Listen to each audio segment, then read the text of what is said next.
2000 Plus. Adventures in the world of tomorrow.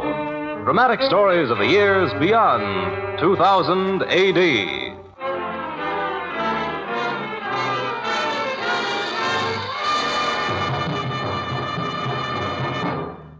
Today, a story of the world of 2000 plus 60. A story called Alone.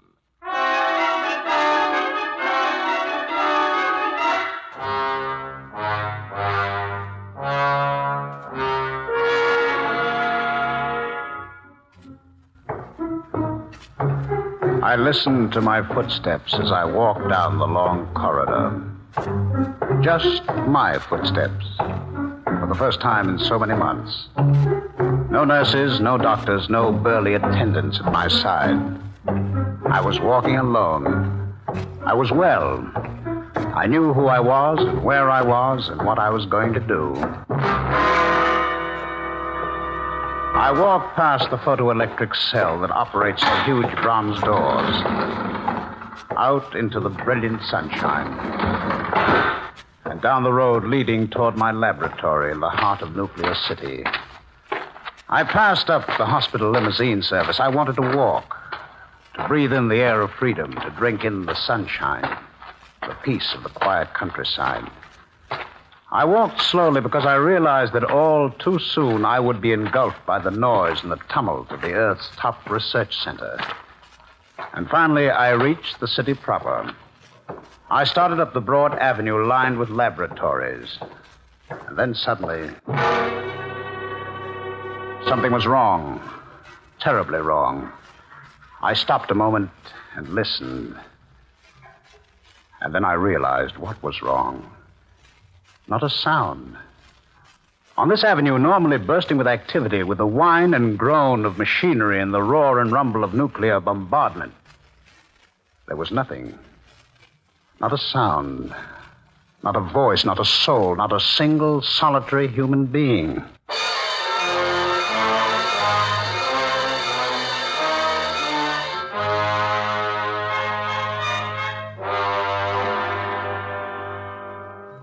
For a moment, a wave of panic swept over me. How would you feel in my place? They had taught me well at the hospital. I fought it off in my mind. But my feet hadn't been psychoanalyzed. They began to go faster and faster, through the streets and down the alleys, looking, searching for some sign of life. A cat. I stumbled up the 2 steps and flung open the door. Hey! Hey, anybody here? There was nobody in the shop. It was empty. Only the sound of that cat yowling in the back room. I stepped over to the door separating us. All right. All right, Kitty, take it easy. I'll let you out. Just let me slide this bolt. Here we are. Now, let's see what you look like. Hey, Kitty. Kitty, where are you? Where are you? It was gone. Vanished. One moment, it was scratching furiously and yowling its fool head off. The next, it had disappeared. All that was left after that strange hissing noise was a small dark stain on the floor.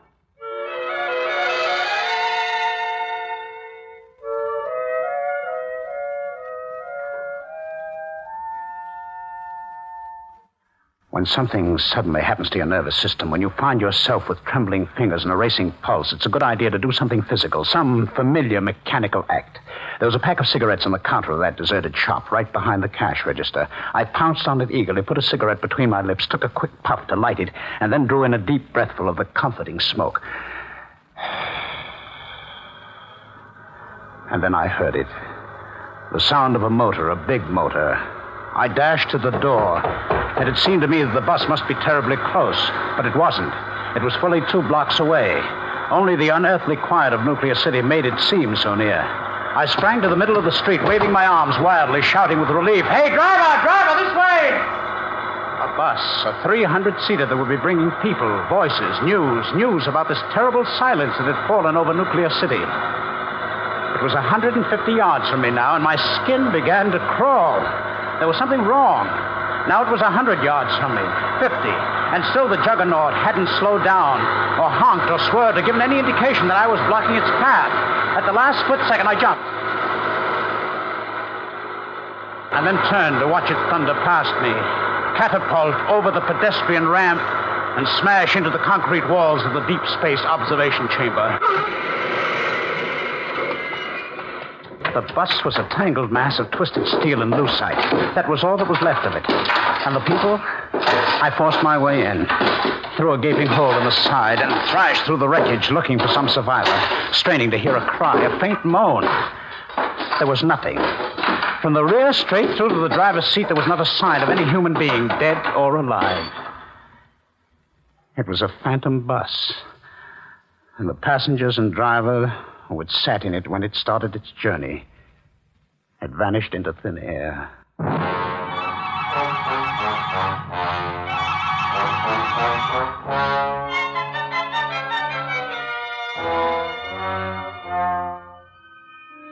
I staggered away from the incredible spectacle, my senses reeling. It would take more than a cigarette, more than a familiar mechanical act to quiet the rising terror that was beginning to grip me.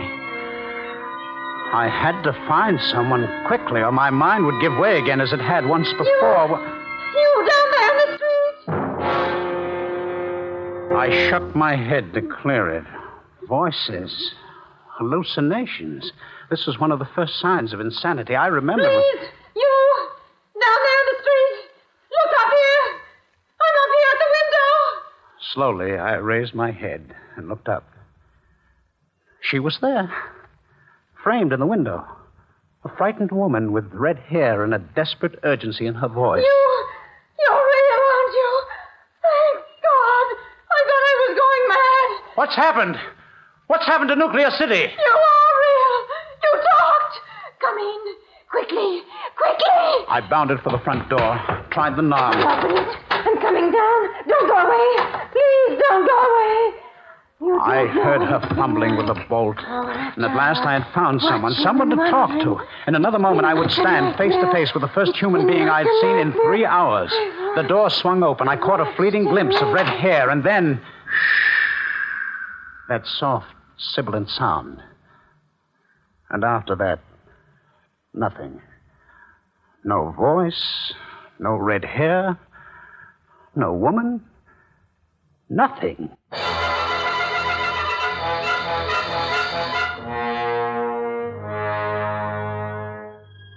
All at once, it dawned on me. I knew now with a dreadful certainty exactly what had happened. My mind had snapped again. No, not snapped. Swerved into that strange, rare condition doctors call Duval's phenomena. There were people on the street, there were voices and sounds in the air, but my sick mind shut them out, refused to acknowledge their existence. A mind that blotted out all living things might lead to anything. I was dangerous. I had to get away while I still had some control of my movements. I began to run. Run, back to the one place where I knew I could do no harm. Back to the safe, calm, composed climate of the psychiatric hospital.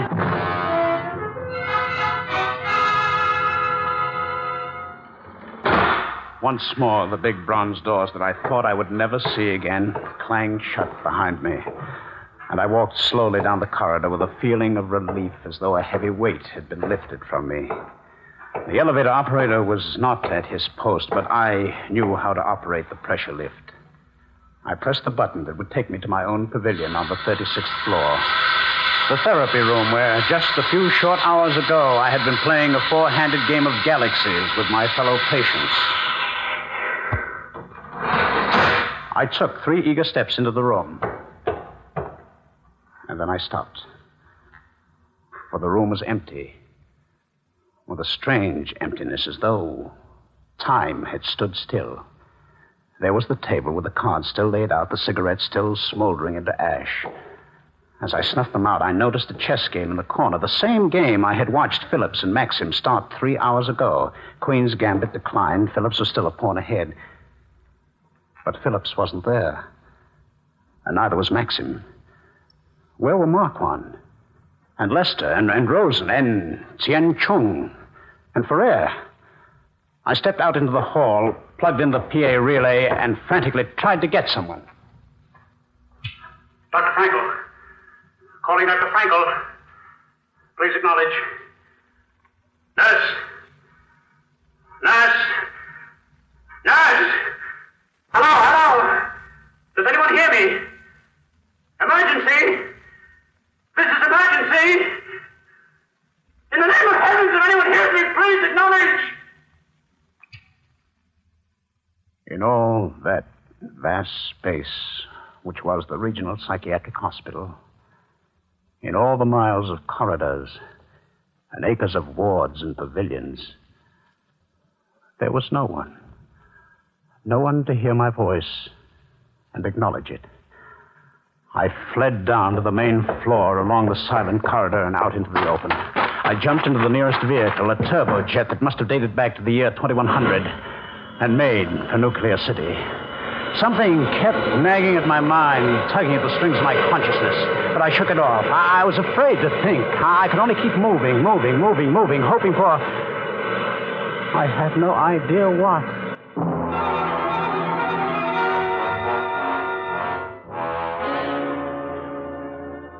In the city, nothing had changed. I wandered through the streets slowly, searching for some sign of life, I jumped at the 6 o'clock whistle.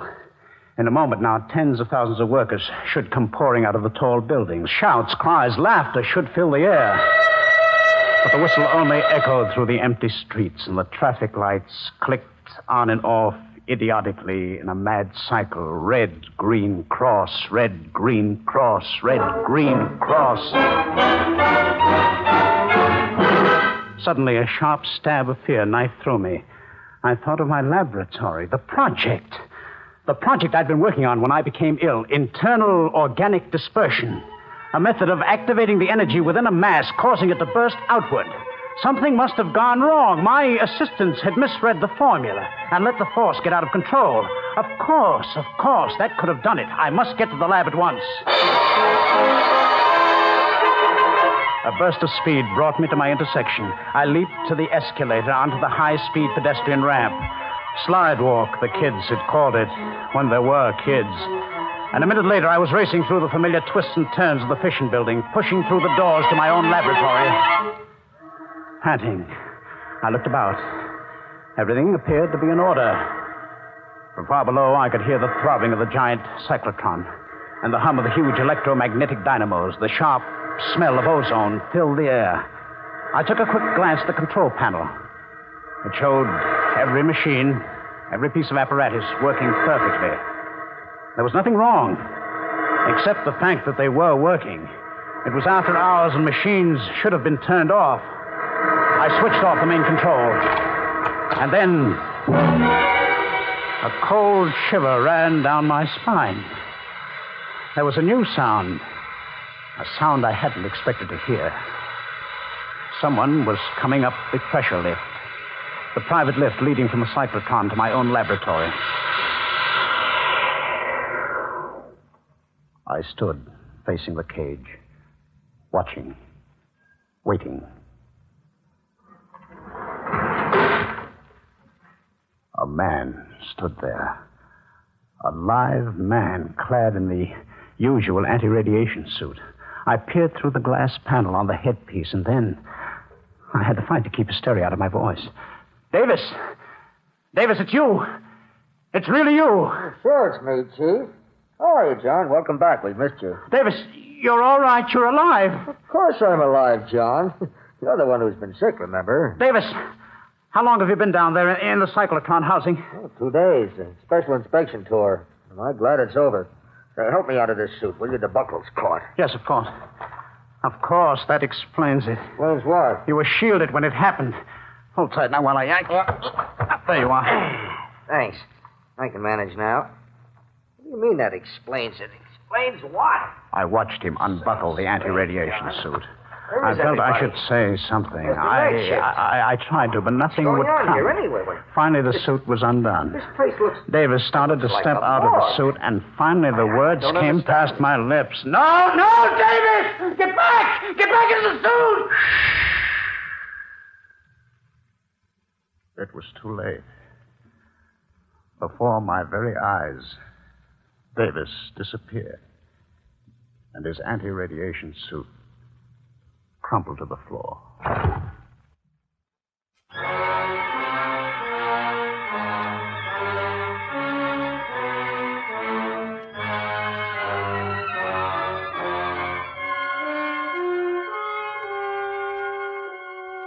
My legs buckled and I began to tremble all over. I knew my hours were numbered. No mind could stand up under repeated explosive shocks such as I had been through. I staggered to the first aid cabinet for a plasma capsule. And as I tilted my head back to swallow the capsule, the building across the street caught my eye and my pulses leaped. Communications building. Communications, visiphone, long-range telesonic broadcasting. This was it.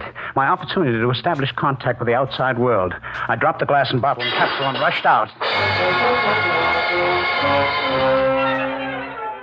2 minutes later, I was in the main studio. I plugged in the lines, whirled the sending and receiving controls to maximum range, focused the electronic visoscope camera, and switched on the power.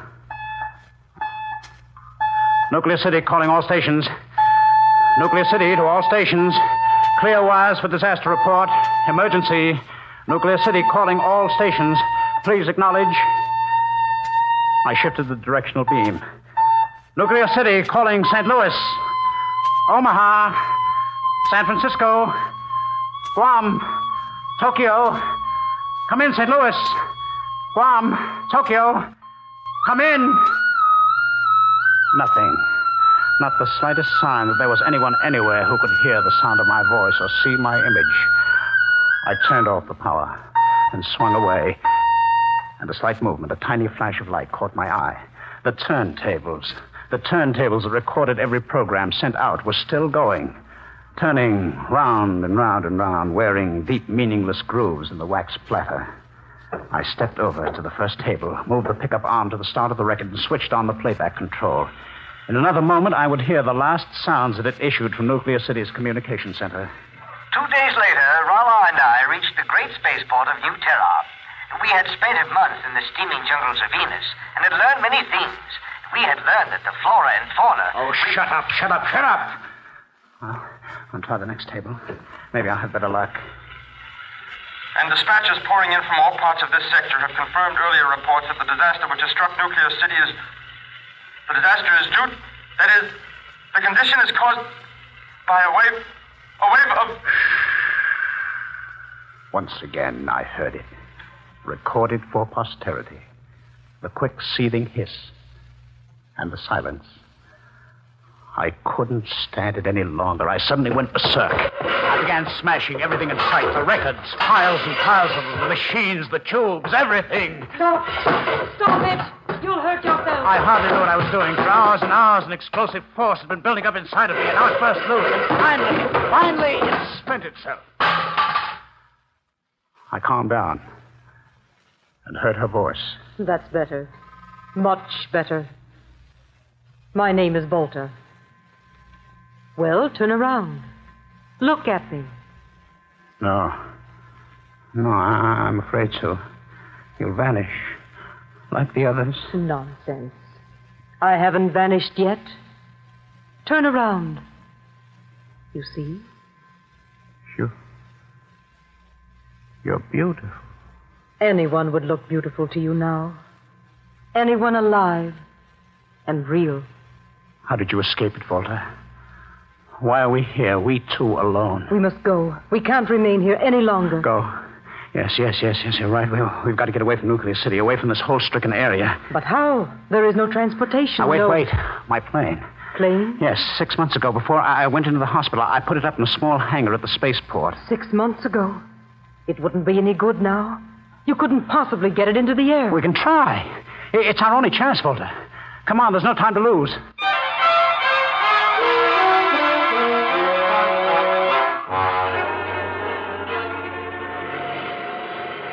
Do you see anything, Volta? No, John. It's pitch dark out there. No beacons. No clusters of light. Keep trying the audio box. I'll see if I can pick up the landing beam. Calling Chicago. Calling Chicago. Landing instructions requested. I've got the beam. No, it's gone now. Probably a radar reflection.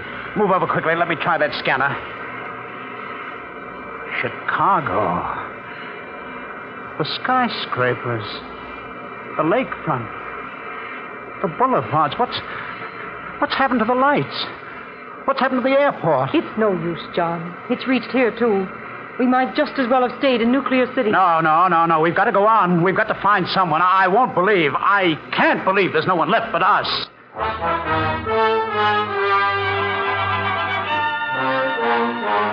Calling Detroit. This is John Rhodes of Nuclear City. John Rhodes calling Detroit. Channel 407. Respond. You're wasting your breath, John. Turn back. I'll never turn back.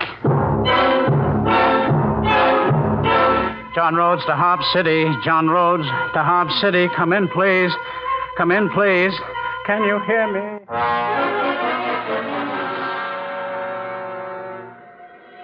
Are you convinced now? Sure, I'm convinced. I'm convinced the stricken area is larger than I thought, but I'm not quitting. Not quitting? What are you Strap going... on your safety belt and switch on the oxygen control. I'm shifting into nuclear overdrive. Where are we going? The other side of the Earth. The spaceport at Rio. Steady now. In less than 40 minutes now, we'll be... What is it? What's wrong? I don't know. Something's happening. We're swerving. We're swinging around. Some tremendous magnetic force has caught us in its tow. Turn back, John. Turn back before the ship flies apart. I can't, Volta. I can't do anything with a plane. She's out of control.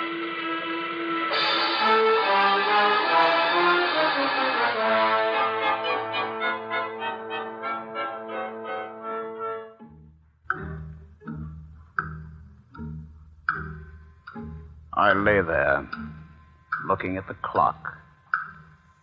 I couldn't bring it into sharp focus, but I knew that the number 3 was slightly chipped, and that when it chimed, there was distinct hesitation between the second and third note.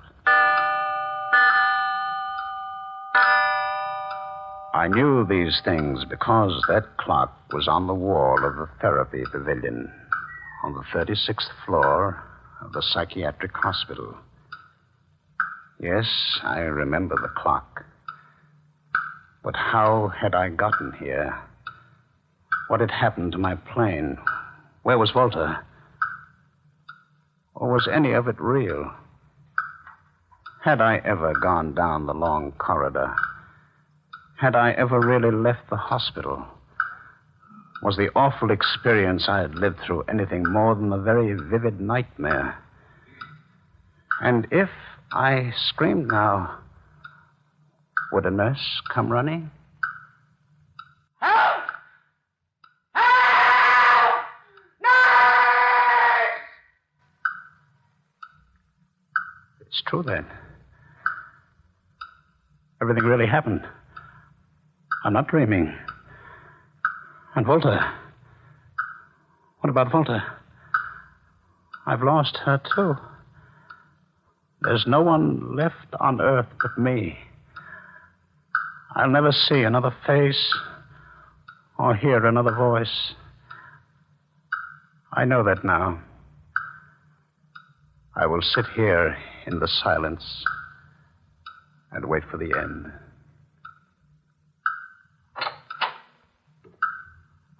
Footsteps. Footsteps. Good evening, Mr. Rhodes. I'm Dr. Draniff. Dr. Draniff. Do I know you? No, Mr. Rhodes. Not yet. But you will. You will be in my charge from now on. You've been very ill, and you're going on a little journey. Here, take this capsule. But Take it, Mr. Rhodes. The trip you're about to make is long and difficult. There, that's it. I'll look in again presently.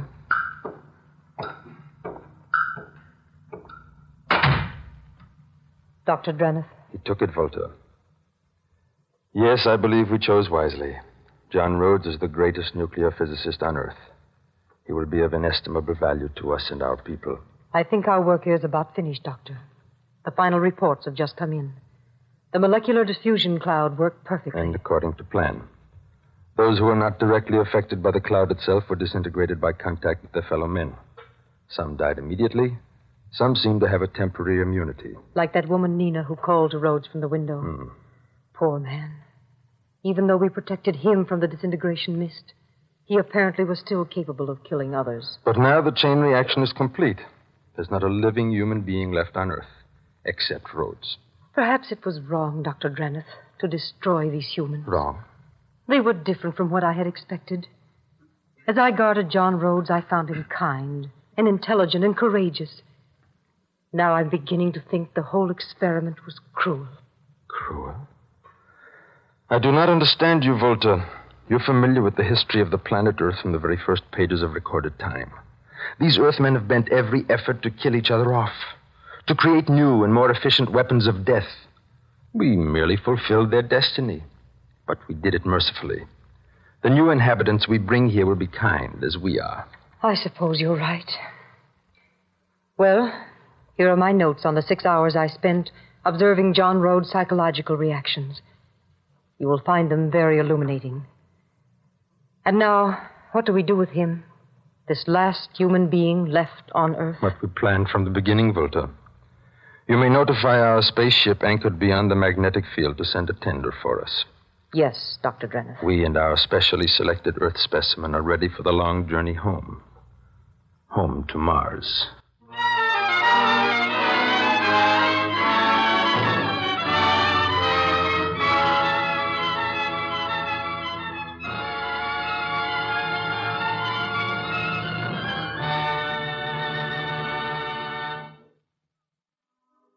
"2000 Plus is produced by Dreyer and Winolson Productions, Incorporated. In tonight's cast, Ralph Bell played John Rhodes, Joan Shea was Volta, Nat Poland was Dr. Draneth, and Carl Eastman was Davis. The script was written by Judith and David Bubbling.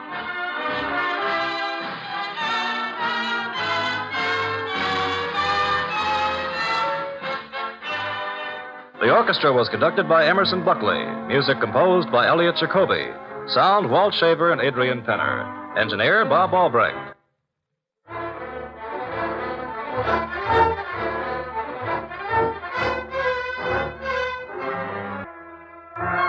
This has been 2000 Plus. Excitingly dramatic stories of the future. These are events that you will never witness. Adventures into the world of tomorrow. Tune in again next week at this same time for another thrilling story. This is the United States Armed Forces Radio Service.